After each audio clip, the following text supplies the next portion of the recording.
Bonjour à tous, bienvenue à SE Décrypte, le magazine de la rédaction d'Espace Social Européen. Bonjour Pascal. Bonjour. Alors Pascal, cette semaine, 3 thématiques que nous avons retenues dans l'actualité. La première, c'est la présentation du PLFSS devant la Commission des Affaires sociales de l'Assemblée nationale. Que retenir de cette première session parlementaire ? C'était l'entrée en matière pour les nouveaux ministres, Agnès Buzyn, ministre de la Santé, des Affaires et des Solidarités, et puis Gérald Darmanin, ministre du Budget et des Comptes, et de la fonction publique et de l'action publique, enfin peu importe, ça peut pas être pareil. Voilà, alors que retenir ? Le texte, bien entendu, la salle était comble. C'est vrai. Beaucoup de députés ont dit beaucoup de bêtises, mais ça c'est la vie. Il faut qu'ils apprennent leur métier, puis à rentrer un peu dans le fond des sujets.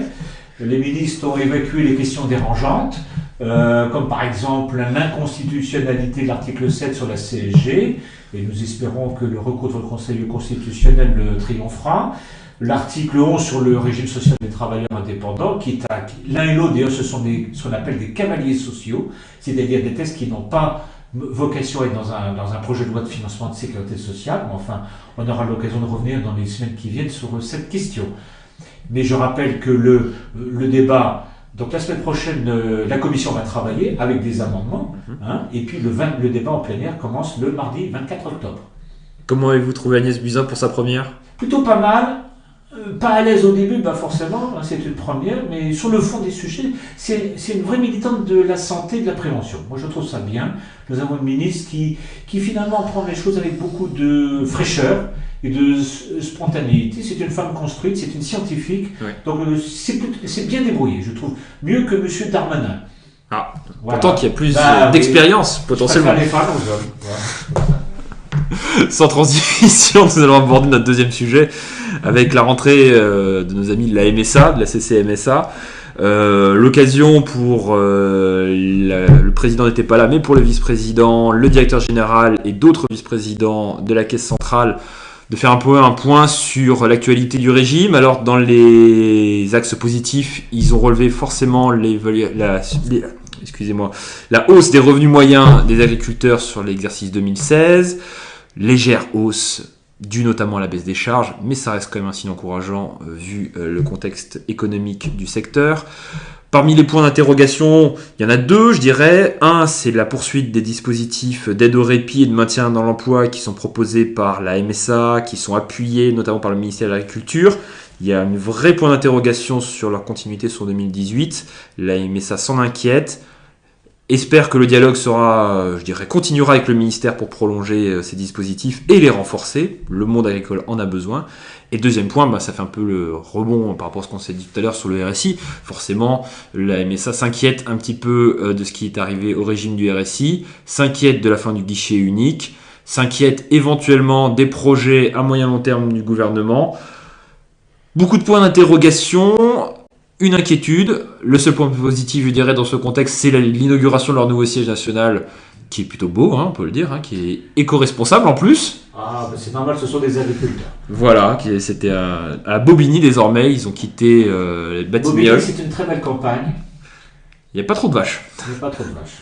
Mais bon, voilà. Sans transition encore, décidément vous me direz, on parle de tout dans cette émission. Demain matin, le Premier ministre accompagné d'Agnès Buzyn vont enfin présenter la stratégie nationale, pas de santé, mais la stratégie nationale de lutte contre les déserts médicaux. Que peut-on attendre de ce rendez-vous, Pascal ? Alors ça se passe à Chalut, rien à voir avec la mer, mais donc là on sera vraiment à la campagne.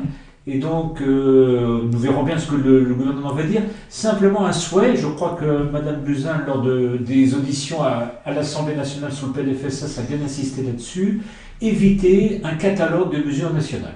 Parce que si c'est pour nous rajouter aux 249 dispositifs existants une trentaine d'autres, personnellement, et je pense que c'est au-delà de moi d'ailleurs, on n'en voit pas l'intérêt.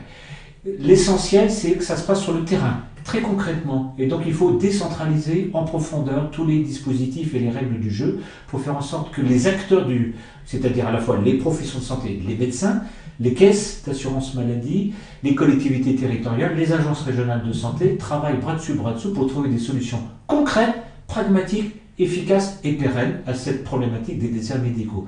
Parce qu'on voit qu'on dépense beaucoup d'argent, on fait voter par le Parlement beaucoup de règles, mais la situation se dégrade toujours, et notamment le CNOM, le Conseil national de l'ordre des médecins ce matin, a confirmé la persistance, hélas, de cette dégradation. Pascal, en tout cas, on attendra demain, on verra quels seront les arbitrages. Espérons-le.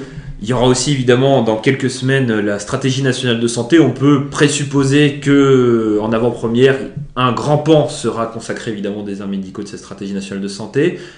Des échos que nous avons pu avoir, le numérique et notamment les données de santé seront aussi au cœur des dispositions qui seront présentées par la ministre de la Santé a priori en décembre.